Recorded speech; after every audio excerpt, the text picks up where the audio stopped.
The world's richest nations are facing their highest debt services cost since 2007. According to the Organization for Economic Cooperation and Development, interest payments among its 38 member countries reached 3.3% of the GDP in 2024, up from 2.4% in 2021. These costs have now surpassed spending on defense, police and housing. Governments borrowed $15.7 trillion in 2024, pushing the total OECD government debt to $55 trillion.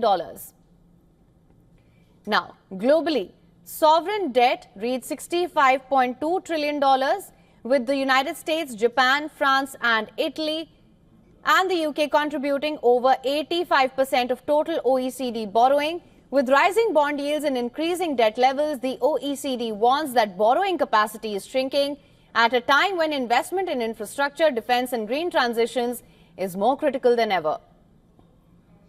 As borrowing costs rise, countries now face mounting refinancing risks. Nearly 45% of OECD government debt is set to mature by 2027, with a third of corporate debt also due. Low-income, high-risk nations are particularly vulnerable, with more than 50% of their debt maturing in the next 3 years and over 20% coming due in 2024 alone. The U.S. interest costs stand at 4.7% of the GDP.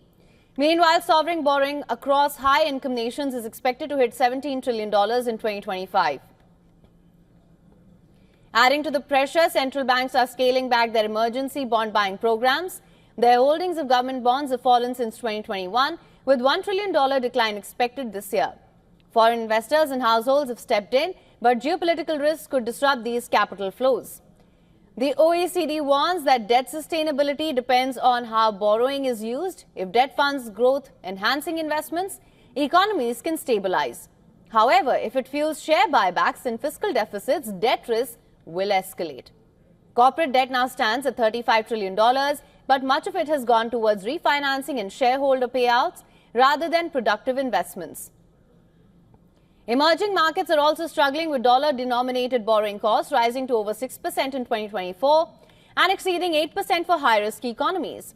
Meanwhile, funding the net-zero transition poses another challenge. At current investment rates, emerging markets outside China could face a $10 trillion shortfall by 2050. If governments finance the transition publicly, debt-to-GDP ratios could rise by 25 percentage points in advanced economies and 41 points in China. With high borrowing costs and looming debt maturities, the OECD stresses on the need for strategic investments that drive long-term productivity, warning that failure to do so could lead to deeper financial instability.